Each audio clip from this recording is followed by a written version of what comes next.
Mourvèdre can keep on going and going and going 20, 30, 40 years, but it has stages where it shuts down and then it comes back to life again. So even after 20 years, you might think that, oh, the wine's dead, it's gone. But just wait. It usually has a second or a third or a fourth life. Wow. Good to know. So you would recommend decanting Mourvèdre before you drink it? It could take a day or two. Yeah. What I prefer to do is open it a day or two in advance and let it breathe. You can also pour it into a decanter before you drink to sort of expose it to air.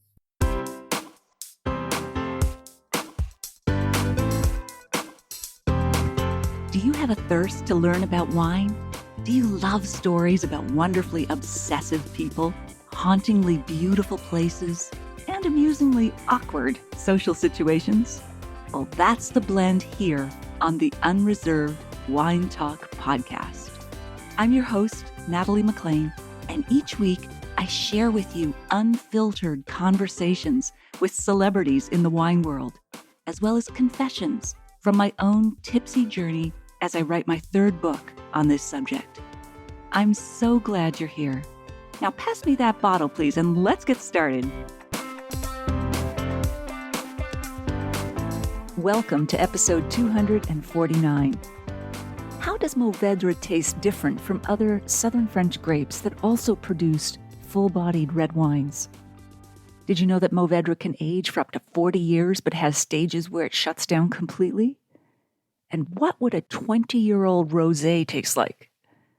In today's episode, you'll hear the stories and tips that answer those questions in my chat with Dr. Andy James, who has just published a new book called Bandol Wine and the Magic of Mourvèdre. 3 of you are going to win a personally signed copy of his new book. All you have to do is email me at natalie@nataliemclean.com and tell me you'd like to win a copy.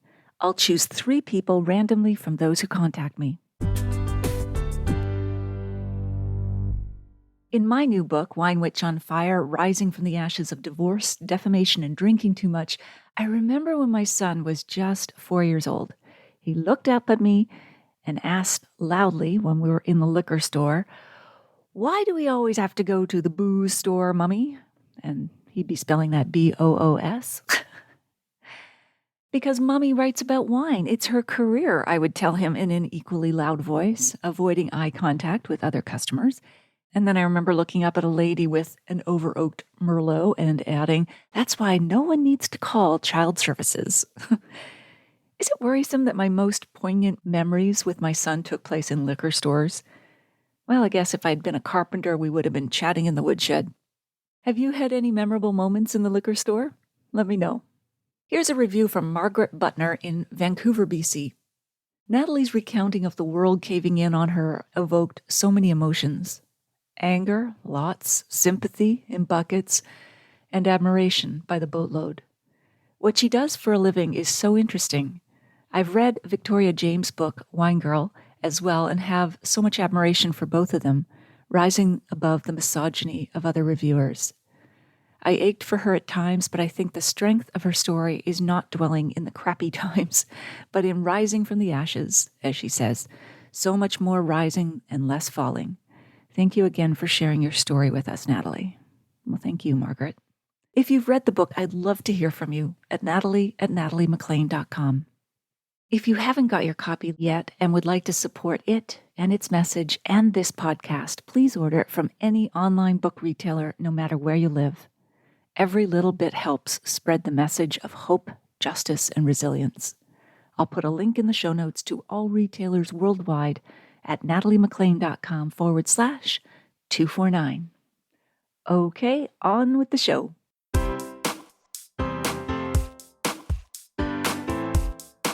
Now, before I introduce my guest, let me tell you that 2 of you are going to win a personally signed copy of his terrific new book entitled Bandol Wine and the Magic of Mourvèdre. All you have to do is email me at natalie@nataliemclean.com and tell me that you want to win a copy. I'll choose randomly from those who contact me. You can contact me randomly if you like. Back to our guest. He was born and raised in Kingston, Ontario.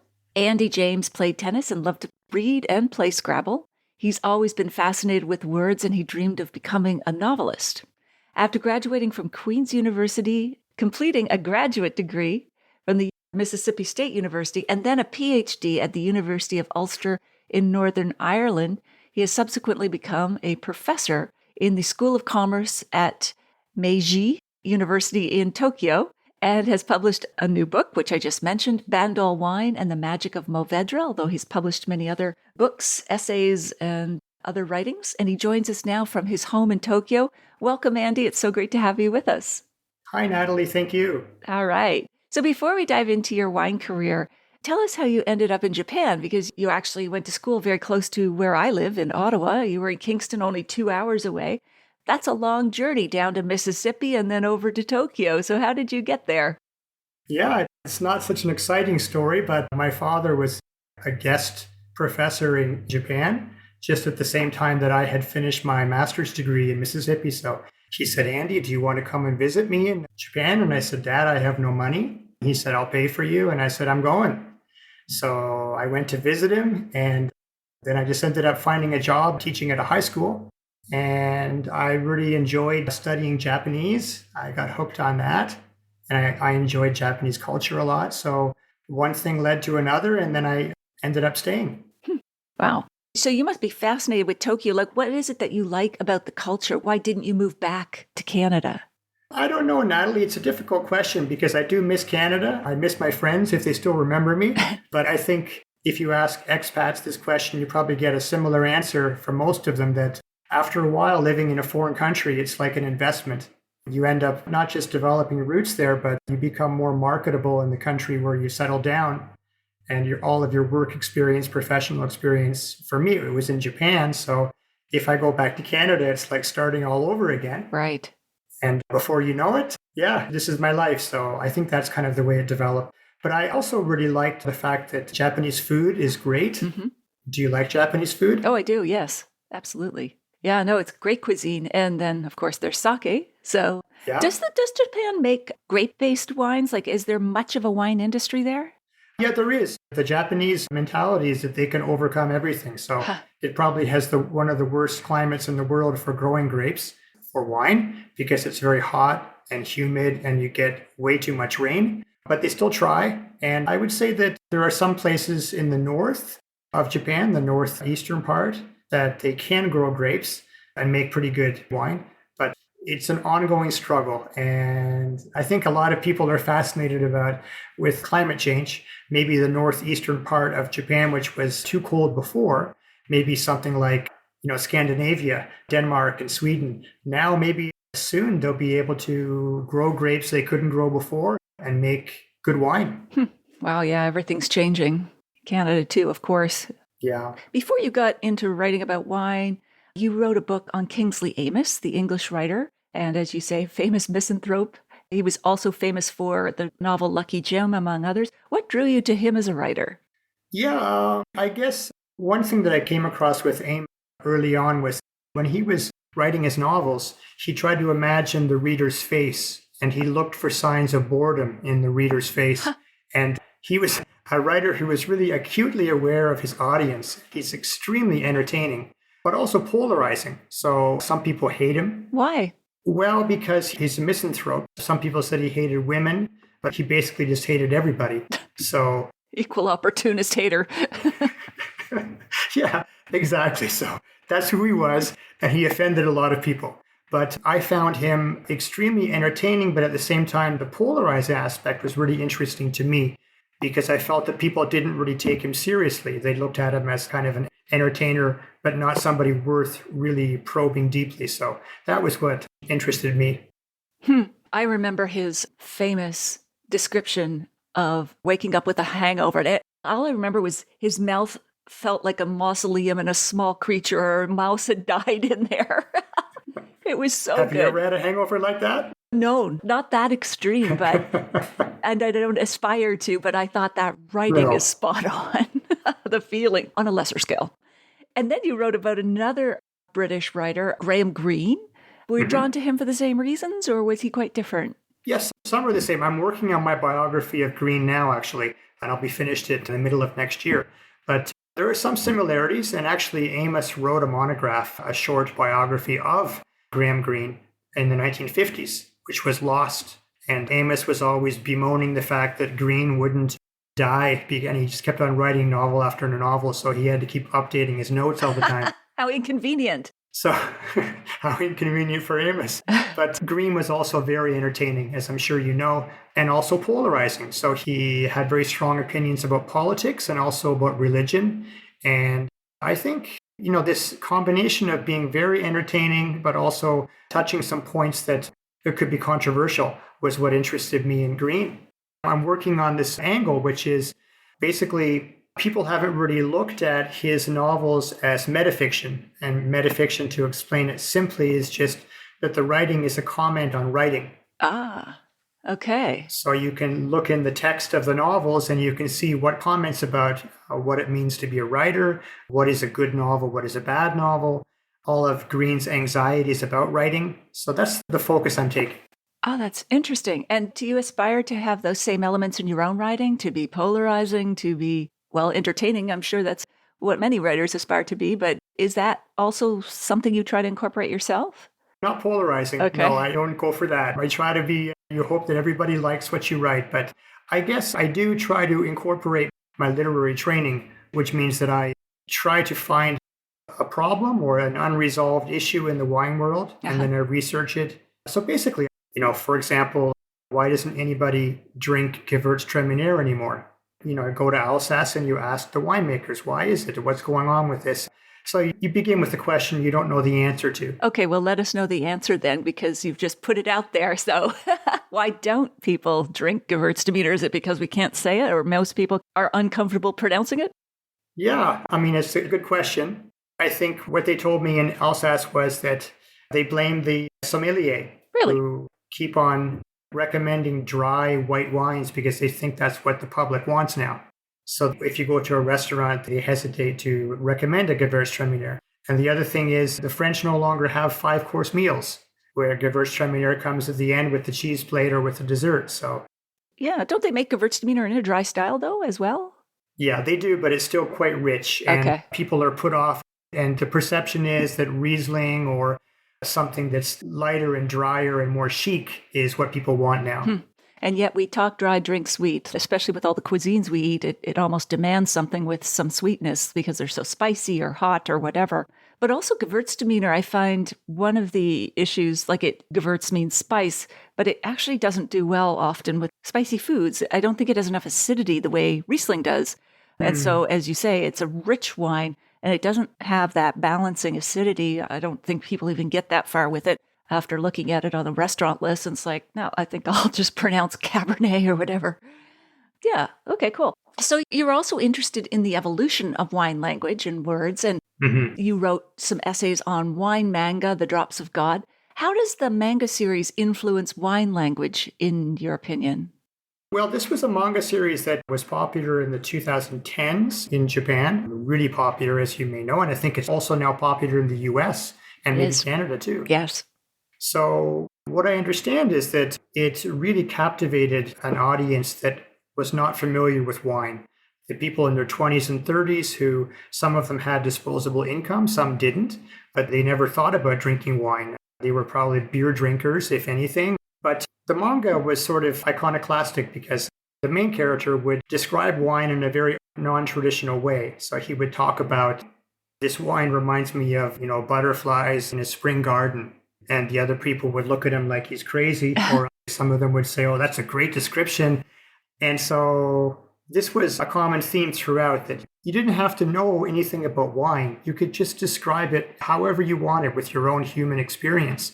And I think this really attracted a lot of people. Sure. Also, the manga introduced a lot of wines between, say, 10 Canadian dollars and $20. Okay. So people who aspired to a wine and food lifestyle and were sort of put off by wine language really got into it through this doorway, I guess you'd say. Right. Yeah. The television series is very popular. And manga, forgive my ignorance, it's part of the anime world, or animated, like not cartoons, but I guess we call it like the graphic novels. It's kind of all in that genre. Yeah, it's similar to what they call graphic novels in English. Yeah. Okay, cool. So now, during a sabbatical in 2021, you lived in Bandol in southern France, about 45 minutes away from Marseille. Tell us about this idyllic town on the French Riviera. What does it look like? Well, I think one thing that it looks like it's full of people. Okay. It's a retirement town, really. Ah, But in the summertime, the population is about 8,000 people. But in the summer, you get maybe three times that amount. ah, People just rush to the southern coastline, to the Riviera, and Bandol is one of the places they go to in search of sun. So it's a very quiet town. It's much quieter than some of the neighboring places like Antibes or Nice or Marseille, full of retirees, but they have beautiful beaches and they have great wine. So I think you can enjoy a really typical French small town experience if you go there, but you can also do a lot of water activities and, of course, enjoy great wine. great. And so why did you want to write a book about, how do you pronounce it? Bandol or is it Bandol? Bandol? Bandol. Okay. We'll Bandol, get yeah. some pronunciation lessons here. So why did you want to write a book about Bandol wines? Well, I'd been to Bandol once, I think it was 2016, and I was introduced to the Mourvèdre grape then and Bandol red wines and the Bandol Rosés, and I was really impressed with them. So I knew they made good wine, and I also knew that there were no books written in English about Bandol, which was interesting to me. I thought, wow, this is really an intriguing region with a unique grape and unique wines, but no one has taken the time to write a book in English about it. There had been 3 books in French. The last one was 2013, and then before that, 2006, and then 1991. But to be honest, none of them were very good from my perspective because they didn't introduce all of the producers. They just focused on a few star producers. And they didn't actually take the trouble of interviewing the producers and asking them what they thought about things. So I thought, yeah, maybe I can do it. And that's what you did. You interviewed, was it 70 producers, like wineries and grape growers? I think I succeeded with 54. Okay. When I was there were about 65 wineries, but some of them are like 2 wineries would be owned by the same person Okay. with the same winemaker. So probably I could have gone to 60. And I succeeded with going to 54 and interviewing the owners and the winemakers and the viticulturalists. So Oh, that's great. I did my best. You did. You did well. And how is this book different? Like, how is it organized versus the previous books on Bandol? Like, so you interviewed all of the winemakers, which is substantial. What's the format of the book and how does it differ from the others? Well, the 2 big differences. One is that I tried to include everybody because, as you may know, there are a couple of books about Bandol. One is called Adventures on the Wine Trail by Kermit Lynch, Yes. where he wrote a chapter on Bandol, just a chapter, but it's only about Domaine Tempier, which is one of his star clients. He's an importer in California, famous one. Yeah. So that's one. And then another book is by another importer, Neil Rosenthal, and he wrote about his client, Chateau Pradot. Okay. So you've got these 2 presentations of 2 different domains. But when I was there, still 63 other wineries. Right. So this kind of interested me. And then I looked at the French books, and they were both out of date. And also, because at the time of the 2013 book, for example, there were only about 45 wineries in Bandol. Okay. So in the span of 10 years, you have 20 new wineries. Wow. And how much wine does the region produce if you estimate it in bottles or whatever? Well, I guess I could estimate it one way is in hectares. It's about 1,700 hectares. It's about a little bit smaller than Crozes-Hermitage. Okay. And it's in about the Rhone? same size as Margaux. Margaux in Bordeaux. Oh, one estate. So Bandol, the whole. No, the Margaux appellation. Oh, okay. Okay. Gotcha. In Bordeaux. And so you interviewed 50 producers, big and small. You had tasting notes and reports on how the wine were made. And you also feature 25 of your favorite bottles from Bandol with photographs and food pairings, which is a nice addition. Assume you visited Domaine Tempier, and was it one of the most respected or exalted wineries in the region, or was it just Kermit Lynch's client, and therefore that's why he wrote about it? No, I mean, it's a place you have to be a little bit careful of if you're a Canadian because it's always crawling with Americans. Americans are watching this and listening to this, so be careful. No, I always find it interesting because when you go there, you will hear American accents flying around all over the place because Domaine Tempier is very well represented in the U.S. by Kermit Lynch, who sells his wines and represents them well. So Americans do make pilgrimages to Domaine Tempier to buy the wines on site and to taste the rosé and the white wines too. and look out over the vineyards while they're tasting them. It's well worth the visit. Uh-huh. They are using the original house, which is about 200 years old, is still in use. Oh, wow. So, for historic reasons, it's very nice. The funny thing is that most of their wine, almost all of their wine is allocated, which means that it's sold as soon as it's bottled. So if you want to go there and buy the red wine, within about 2 or 3 months of it being bottled and commercialized, it's all sold out at the winery. Wow. And they'll have some rosé and white left, but everything else you have to ask Kermit Lynch for. Huh. Well, he's got a lock on that. And yeah. Aside from Americans and Canadians crawling through the vineyards, you mentioned that there's peacocks. So are they just native to the region? No, they're not native at all. It's just a quirky story about one particular winery that I visited. And this winery has 14 peacocks. Really? So when I went there for an interview, the son, who is in his 30s, sat down with me at a table outside of their house. And I just see these peacocks strutting around in the background. And I said, wow, this is incredible. You've got peacocks. And he said, yes, 14 of them. It's worse than a death sentence. Why? And I said, why? Like you. I thought, well, they're beautiful, picturesque. And he said, well, because they live to be 40 years old and they're completely useless animals. But I don't know if that was the reason. He said that his father believes that the reincarnations of their ancestors. Huh. Of their human ancestors. He thought they were a little bit creepy. Yeah, I can imagine. Do they eat the grapes?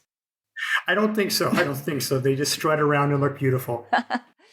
So you have been to a party where they served a 20-year-old rosé. Can rosé really age that long? Like, what did it taste like? Yeah, well, actually, I held one party where there was a 20-year-old rosé, I guess, because it was a 2004. And we had a party at our house, and I had received this bottle from one of the producers, Domaine de l'Olivette. And I was saving it up for these two really great producers from Bandol to try to surprise them and see what they thought about it. And they don't drink the rosé that's that old.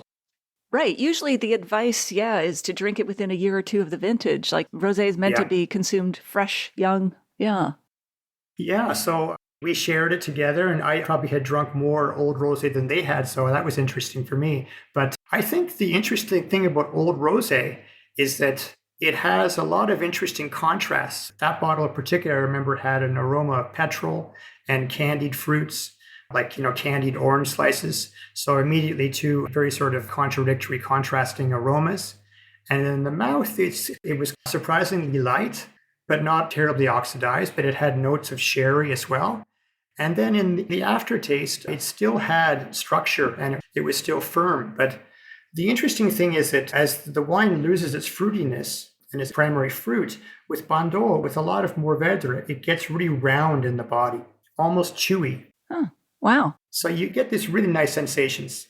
So you liked it, the age? Oh, I love it. Yeah. And do you age your rosés, or just from that region? Or what advice would you give to people when it comes to rosé or that one? Well, the only two rosés that I know which actually have aging capacity are the Bandol rosés that have a lot of Mourvèdre, because Mourvèdre is the key. Okay. And if they have a lot of Grenache and Cinsault, the other main grapes, they don't age quite as well.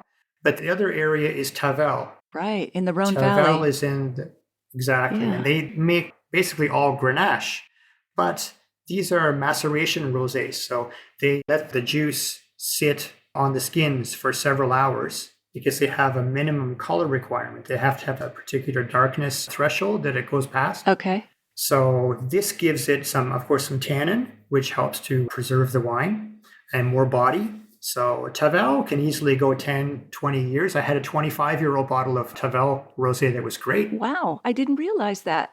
And they don't do the Saunier method of bleeding off, like bottling the first run juice. They just do maceration? So people actually erroneously say that in Tavel they do Saunier rosé. But Saunier, as you said, is the bleeding off. So it's an interesting sort of side story. But the way that people used to make rosé in Bandol long ago was they'd have a tank for red wine grapes, and then they would let it sit for a little while, for a few hours or a few days. And then they would, as you say, draw off some of the free run juice. Right. And then they take that and they make a rosé wine. Yeah. And the reason they did that was because they wanted to strengthen the red wine. Ah, okay. Because at that time, the red wine was judged by how powerful it was. That was the power and the alcoholic strength was a sign of quality. Right. So you could concentrate the red and at the same time get some light juice and make a rosé and sell the rosé right away. Huh. So people don't do that anymore, but some people in Bandol still take like say 5% or 10% of the juice from a red wine tank and then add it to the rosé wine. Huh. Okay. Wow. Because it makes it a little more explosive. They have some reasons. Some of them just do it because their parents did it and their grandparents did it. Right. And in Tavel, if I understand correctly, just makes rosé, right? They don't make a red or a That's white. right. They are dedicated 100% to rosé. It's my personal favorite rosé style. There's Chateau d'Icaria and all kinds. In Bandol, what percentage is rosé of the wine they produce? Right now, about 75%. Oh, okay. It's mostly. All right. Yeah. So it's a kind of a funny contradiction. Most of the winemakers would like to say that they're red wine makers because red wine is more prestigious. And, you can get into Michelin restaurants if you have a good red wine. Huh. But rosé wine is the wine of pleasure. So, 75% now. Yeah, cool. Okay, so you also had a blind tasting with 2 Bandol wines. One was priced at about €4 or $6, and the other at €23, so $36. What happened there? Well, that was an interesting one. I had gone to a winery called Mas Thérèse. Mas means like a farm. So Teresa's farm, I guess it would be the translation, but it's really a humble place. And they didn't have any Bandol wine that was ready. So they gave me a Carignan table wine or IGP wine.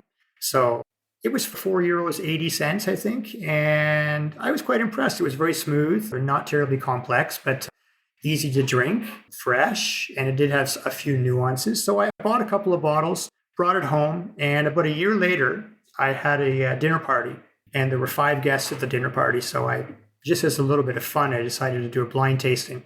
And I gave them the Mas Thérèse wine with the €23 wine, as you said. And I said, which wine do you prefer? Just tell me which wine you like better, and tell me which one you think is the more expensive one. One of them is €4 and one is €23. And so they all looked at each other like suspiciously, like what's going on here? And they all preferred the Mas Thérèse wine. And they all, except for one person, thought the Mas Thérèse wine was more expensive. Really? And one of them said, I prefer the Mas Thérèse wine. They didn't know what it was at that point. Sure. It was just blind bottle 1, blind bottle 2. But I prefer this bottle because it's very easy to drink and very smooth, and it's obviously more sophisticated. But using the power of reverse logic, I would say that the wine that I don't like as much must be the more expensive one. Therefore, and everybody looked at her like, well, can you do that? Is that legal? She's right. So she was right. Yeah. She was right. The reason is simply that I think the Carignan can be really easy to drink, very supple, has no sort of complications, it's not tannic. And Bandol can be quite fearsomely tannic in its youth and a little bit thin and constricting.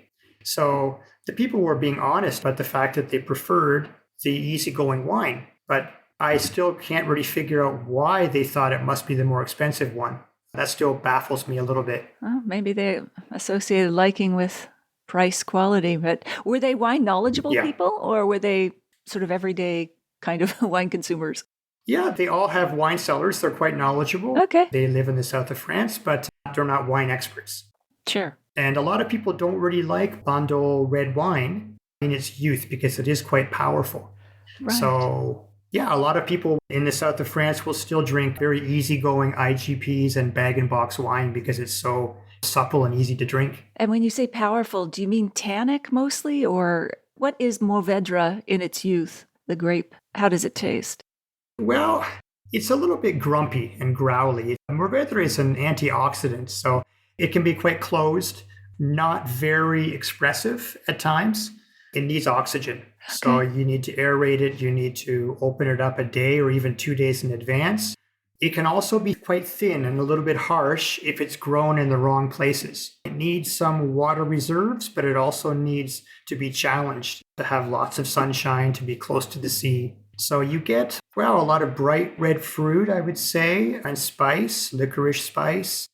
You also get a garrigue, an element of herbal, south of France herbs in the nose. Mm-hmm. In the body, it's actually quite narrow. It's quite smart. It's not like Grenache, very plump and round. So usually Mourvèdre needs to have a blending partner. It's much better if you blend it with Grenache, for example, or Senso.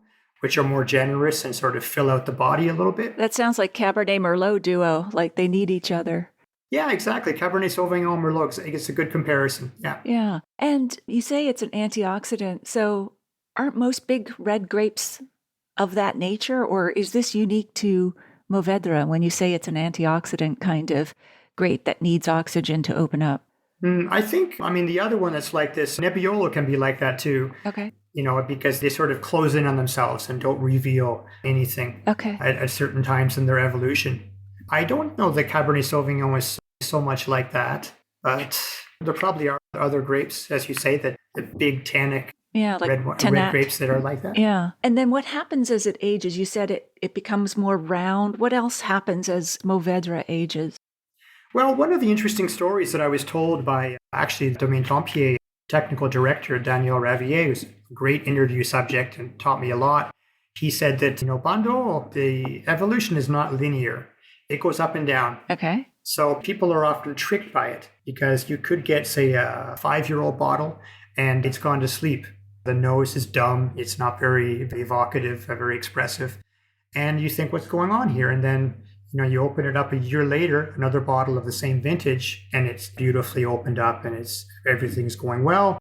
And then the next stage that's interesting Sorry, what causes the dumb stage? I don't know. Nobody really seems to know. It's just Mourvèdre is a grape that just can keep on going and going and going 20, 30, 40 years, but it has stages where it shuts down and then it comes back to life again. Okay. So even after 20 years, you might think, people often do think apparently that, the wine's dead, it's gone, there's nothing left.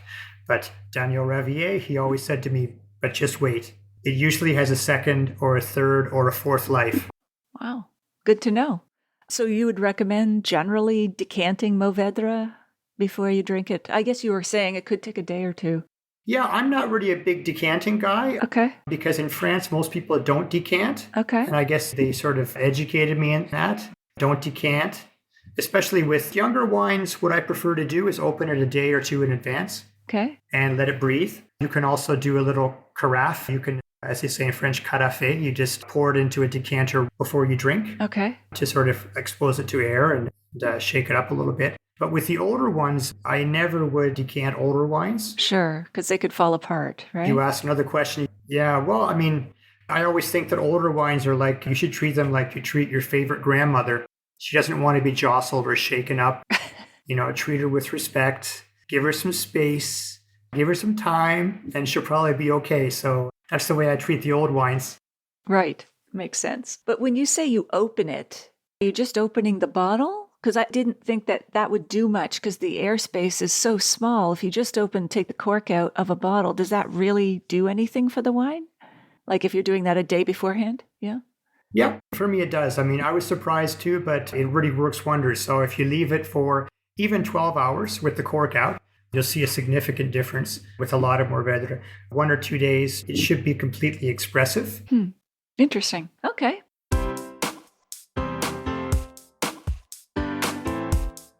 Well, there you have it. I hope you enjoyed my chat with Andy. Here are my takeaways. Number 1, Andy gave a great description of how Mourvèdre tastes different from other full-bodied southern French red wines, and I understand now why it often needs a blending partner. 2, I found it interesting that Mourvèdre can age for up to 40 years, but has stages where it shuts down completely. I'm also going to try his suggestion of removing the cork for a day or two next time I open a bottle to see if that makes a difference. And number 3, I would have never thought that a 20-year-old rosé would even be drinkable, let alone have some interesting taste components and contrasts. In the show notes, you'll find the full transcript of my conversation with Andy, links to his website and books, the video versions of these conversations on Facebook and YouTube Live, and where you can order my book online now, no matter where you live. That's all in the show notes at nataliemaclean.com/249. Email me if you have a sip, tip, question, would like to win a copy of Andy's book, or if you've read my book at natalie@nataliemaclean.com. Email me if you have a sip, tip, question, would like to win a copy of Andy's book, or if you've read my book or are in the process of reading it at natalie@nataliemaclean.com. I'd love to hear from you. If you missed episode 39, go back and take a listen. I chat with Bloomberg columnist Aileen McCoy about Robert Parker and whether wine scores really matter. I'll share a short clip with you now to whet your appetite. One of my favorite comments from a review of my book was that it was a story about power and how you get power and how you keep power. I think it's very illustrative of that. I actually was very happy with that review because I felt that at the bottom, that was what my book was about. Yeah, the bigger theme. A bigger theme. Yes, there was not the just theme wine. of power, not just wine, but also I felt that it was very American. The kind of story that people like in America. Yes. You know, somebody comes out of nowhere. Rags to riches, like an E.L. Doctorow story, like Ellis Island to fame. Yes, this is an American mythos, if you will. Mm-hmm. The idea that you can come out of nowhere and by sheer dint of hard work and smarts and all these things, you can triumph. And somehow Parker's story resonated with a lot of people. If you like this episode, please email or tell one friend about it this week, especially someone you know who'd be interested in the wines, tips, and stories we shared. You won't want to miss next week when we continue our chat with Andy. Thank you for taking the time to join me here. I hope something great is in your glass this week, perhaps a full-bodied, deeply flavored Mourvèdre.